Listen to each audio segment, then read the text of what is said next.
Assalamu alaikum. Today in this video we will study about the neural function of the retina.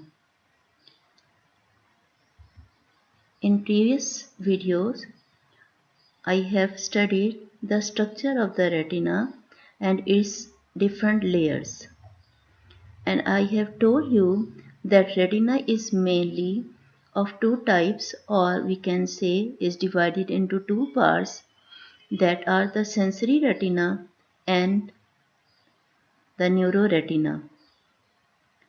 Sensory retina consists of rods and cones, that is the photoreceptors. You can see these are the photoreceptor, and the neuroretina, that consists of different layers, which includes the neuronal cells of different types. They are arranged in different layers and convey impulses from the photoreceptors to the visual cortex through the optic nerve. Firstly, they are connected to the rods and cones, and then they synapse with each other, so that in the end the ganglion cells, they convey impulses to the optic nerve to the visual cortex. In this video, we will study the main neuronal cells which are concerned and arranged in these layers. We have already studied the structure of the photoreceptors, that are the cones and the rods, how they are acting, how they perceive the light, what is the photochemistry of the vision. We have already covered all these things. So we come to the next part, that is the neuroretina. It has different neuronal cells arranged in different, as you can see from this diagram, they are arranged in different layers. If we focus this picture, we recognize that on the right side we have, on the upper end we have only cones, while here rods and cones both they are present. This is the portion of the center of the retina in which the main structure, main photoreceptor is the cone. As we know, that is the macula, at which we have abundant cones, and the visual acuity is maximum at this point. And we should always avoid to fall the light over that area, because it is very much intense, and suddenly immediately watering from the eye can take place if you fall the light over the macula. So avoid that area to have the intense light beam. In this picture we have here cones, while here the rods and cones. This is the central portion of the retina, and this is the peripheral portion of the retina. In the center we have abundant cones, while as we go towards the periphery of the retina we have more rods as compared to the cones. One thing, and secondly also in the center the depth or the layers of the retina, that is minimum, while you go towards the periphery of the retina the layers of the retina that increases. As from this picture you can see that the number of the layers, neuronal cells, they are less as compared to this one. So not only the difference of the photoreceptor is present, but also the number of layers in the central portion, that is also lesser than the peripheral portion of the retina. One more thing, that in these layers, that is the neuronal cells, we have the different types of the neuronal cells, starting from the horizontal cells, bipolar cells, amacrine cell, and the ganglion cells.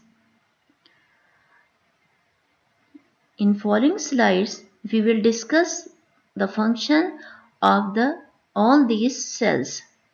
But one common thing is that the cells which are lying vertically in the same direction as we have the light beam falling over the retina, if they are vertically arranged in the line of the light rays, they are mainly connecting or conveying the impulses to next type of the neuronal cell. But as compared to these cells like horizontal or amacrine cells, they are arranged in the horizontal plane and they have the main lateral inhibition function. All these cells, they have many other functions also. We will discuss it in detail later on, but here I am telling you a common thing, that the cells lying in vertical plane, they are assisting to convey the light impulse to the forward type of the neuronal cell. But the cells which are lying in the horizontal plane, they are performing mainly the lateral inhibition function. So with this short introduction to these cells, we discuss them in detail one by one. And before that, you must know that photoreceptor transmit signal to the outer plexiform layer from where they synapse with bipolar cell and horizontal cell, and or horizontal to the next ending to the ganglion cell, so that they are synapsing with each other and conveying the message or impulse to the next type of the neuronal cell. Then ganglion cell, they are going towards the lateral geniculate body, and from there to the visual cortex. As far as the image formation is concerned, the processing of visual information in the retina involves the formation of three types of the images. The first image, formed by the action of the light on the photoreceptor, is changed to a second image in the bipolar cell, and this in turn is converted to the third type of the image. This third type of the image, that is in the ganglion cell. From this you can see I have mentioned here first image, second image and third image. First by photoreceptor, then bipolar cell and the ganglion cell. While we have the assistance of lateral inhibition by the horizontal cell and the amacrine cell also. So, in the formation of the second image, the signal is altered by the horizontal cells. As in the formation of the third, it is altered by the amacrine cell. There is little change in the impulse pattern in the lateral geniculate body, so the third image reaches the occipital cortex. Regarding the image formation, there is less interpretation at the lateral geniculate. There is less change occur here, but we have a complexity of the visual interpretation at lateral geniculate body, and I will discuss this later on.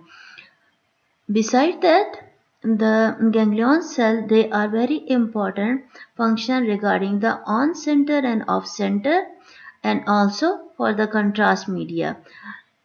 These things I will discuss in detail later on.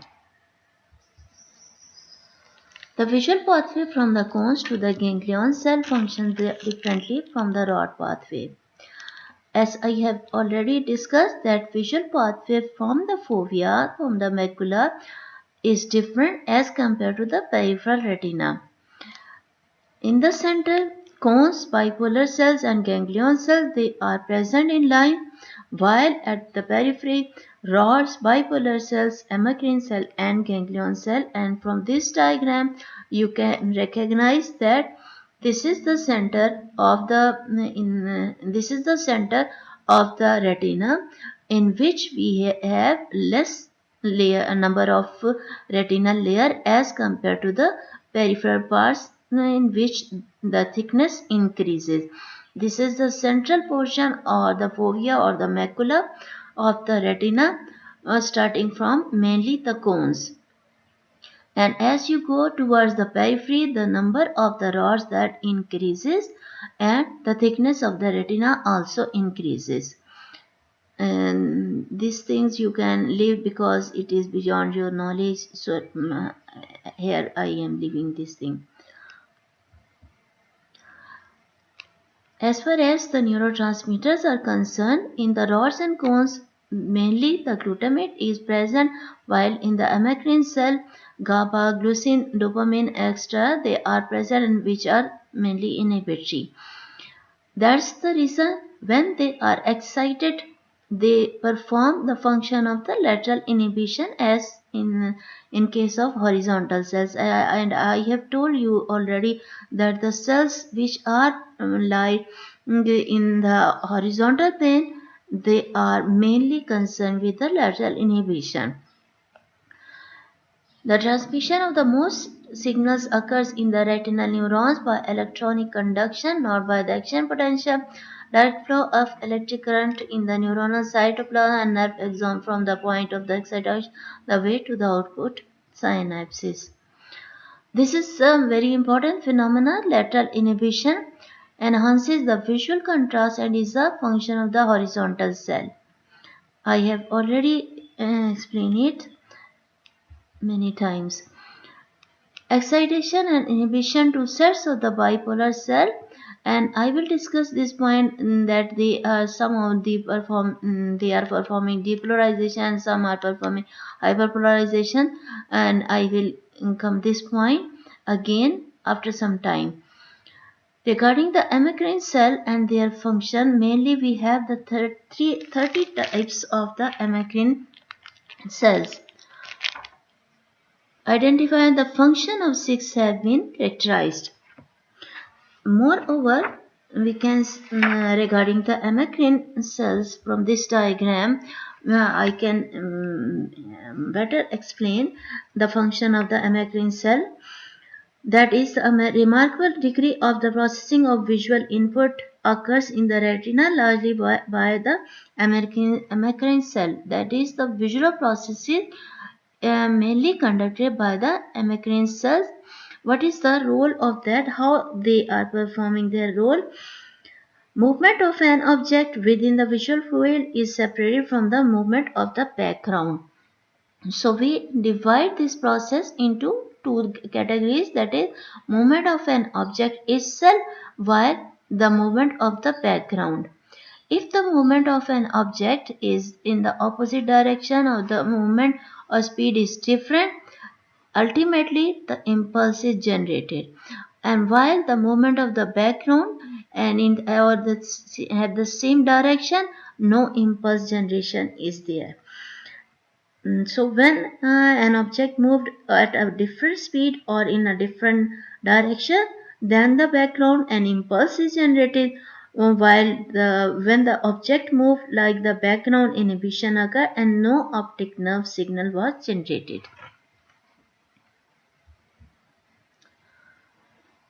Ganglion cells, they need very much detail.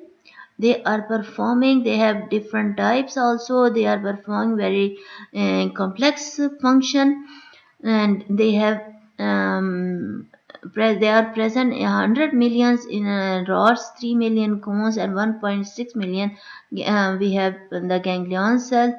60 rods and 2 cones converge on an individual ganglion cell. Central fovea has 35,000 cones and no rod, while the greater sensitivity of the peripheral retina to the weak light. For the function of the ganglion cell, we have very complex function regarding the ganglion cell. They are performing two types of the functions, mainly the spontaneous continuous action potential in the ganglion cell, while they are performing this function as they transmit their signal by means of repeated action potential. While for the transmission of changes in light intensity, many ganglion cells are specifically excited by changes in light intensity. You can see from this diagram also, from this the upper portion, that is this one, is showing the excitation, and in the lower we have the lateral inhibition. In the upper portion, rapid impulses for a fraction of a second when a light is first turned on, but decreasing rapidly in the next fraction of the second. In the lower portion, what is that thing? That is the ganglion cell located lateral to the spot of light. This cell is markedly inhibited when the light is turned on because of the lateral inhibition. So we have a complex on-off system here regarding the ganglion cell. From this diagram also I can explain the type of the complexity of the function of the ganglionic cells. That is and we should remember this thing also, that bipolar cells are also performing a very complex function. A characteristic of the bipolar and ganglion cell as well as the lateral genicular body is also especially the in the visual cortex layer 4, which I will discuss after some time, is that they respond best to a small circular stimulus. You can see from this diagram this one, and that a small central field. The purpose of this picture is that I'm going to compare two things, the central portion and the peripheral field portion. How the reaction take place when you centrally and when the central portion is illuminated, and how the surrounding or the peripheral, this surrounding portion, that is illuminated. Illumination means that you are going to fall the light over that specific area. So they respond best to a small circular stimulus, and that within their repetitive field and annulus of light around the center inhibits the response to the central spot. Center can be excitatory with an inhibitory surround that is included in the category that is on center field, this one, or inhibitory with an excitatory background, that is an off center, this one. So this is a very specific phenomena regarding the ganglion cell on center and off center phenomena. The inhibition of the center response by the surround is probably due to the inhibitory feedback from one phenomena and from one receptor to the another, mediated by the horizontal cells. So as I have told you, that lateral inhibition, that is mainly performed by the horizontal cell. This thing you can check by this phenomena, this thing, that is the responses of retinal ganglion cells to the light on the portion of their respective fields indicated in white. Beside each receptive field diagram is a diagram of the ganglion cell response indicated by extracellular recorded action potential. This is this thing, the recording of the action potential. This is the thing how you are getting the response, and this is of the action potential, recorded action potential. So in 3 of the 4 situations, increased discharge when the light is turned off. Coming to this thing, that is the transmission of the signal depicting contrast in the visual scene. When the light is applied to the entire retina, that is when all the photoreceptors are stimulated equally by the incident light, the contrast type of the ganglion cell is neither stimulated nor inhibited. The reason for this is that signals transmitted directly from the photoreceptor through depolarizing bipolar cells are excitatory, whereas the signals transmitted laterally through the hyperpolarizing bipolar cell as well as through the horizontal cell are mainly inhibitory, so that the direct excitatory signal to one pathway is likely to be neutralized by the inhibitory signal through the lateral pathway. From this lateral inhibition, the image become more and more sharp. That is the main aim or main target. And this lateral inhibition caused by mainly firstly the horizontal cells, as you can see from this picture also, that when there is excitation they are performing inhibition, and so the image or the impulse, it is conveyed in a sharp manner to the next neuronal cell. Transmission of the color signals by the ganglion cell, that is another function of the ganglion cell. A single ganglion cell may be stimulated by several cones or by only a few. When all three types of the cones they are going to stimulate the same ganglion cell, the signal transmitted through the ganglion cell is the same for any color of the spectrum, or the end result you can have the white light, perception of the white light. From this picture, I am going to tell you the more function of the ganglion cell, more detail of that, and also the main function of the lateral geniculate body. This thing is very much complex because it has different 6 colors and 2 pathways. They are parallelly going towards the visual cortex, and there is very complexity and very many sharp things here present. And starting from the ganglion cells, we have mainly the 2 types of the ganglion cell. These are the M cells and the P cells, and forming the parvocellular pathway in the end and the magnocellular pathway.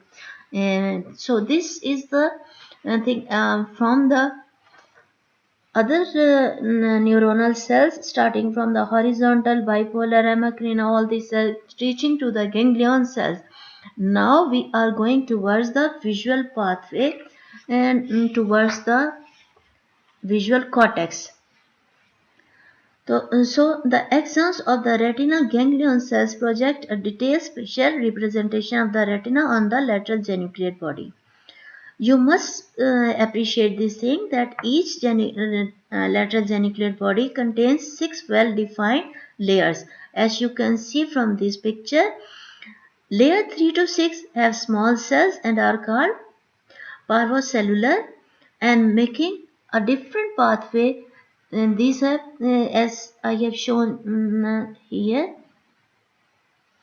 in this picture here, they have the small cells, P cell, parvocellular pathway, parvocellular, and going towards the visual cortex, forming the parvocellular pathway. While here in the from the layers 1 and 2, the cell type is larger and called the magnocellular or M cell. They are present and making the magnocellular pathway towards the visual cortex. In each layer there is a precise point for point representation of the retina. All 6 layers are in register, so that along a line perpendicular to the layer, the respective field of the cell in each layer are almost identical.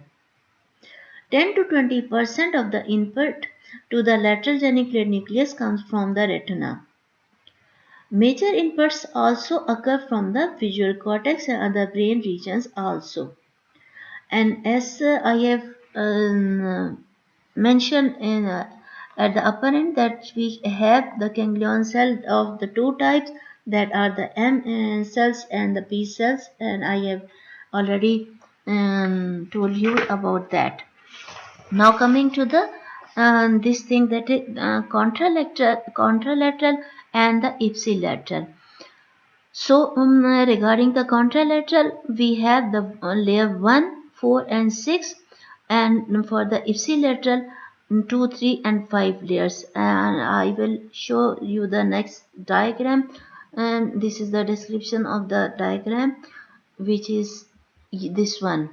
And so now you can see the visual pathway coming from the retina, then optic chiasma decussation take place and coming to the lateral geniculate body.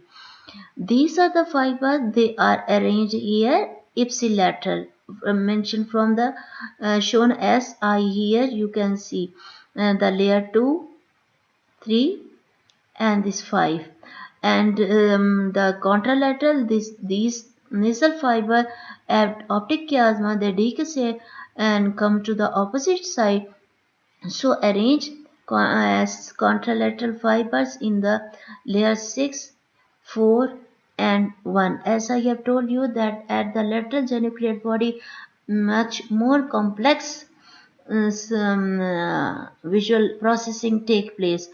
Now from here we develop two main pathways, that are the magnocellular pathway and the parvocellular pathway, M and P, and reaching to the visual cortex. From the next diagram, this one, this thing, this is you can say the summary of on this diagram, to which I am showing the organization of the visual pathway. M ganglion cell project to the magnocellular pathway, lamina of the lateral geniculate nuclei, and the P ganglion cell project to the parvocellular lamina. P cells contact interlaminar cells as well, probably via dendrites. And so they are reaching in this manner to the towards the visual cortex. So this magnocellular pathway, the main function is concerned with the movement, location and spatial organization.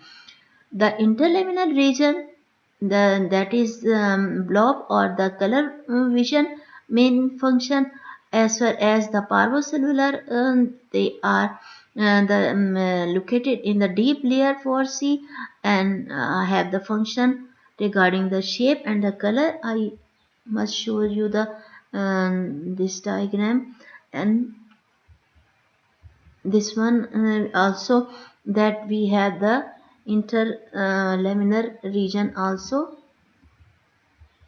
as I have shown here. Also you can see this one, interlaminar fibers also. These are the fibers arranged making one pathway, second pathway, and we have some of the interlaminar fibers also.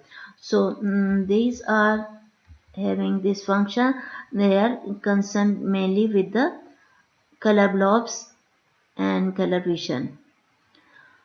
So this is all about the details of the neuronal cells arranged in different neuronal layers, then coming to the lateral geniculate body and going towards the visual cortex.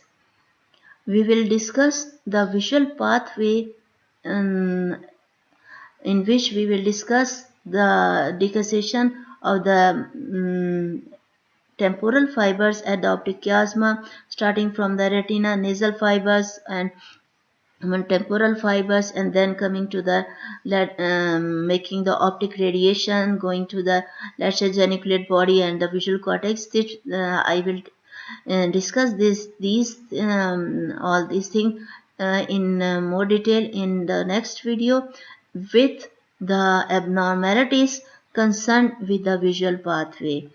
So this is all about the neuronal function of the retina. Okay, thank you. Allah Hafiz.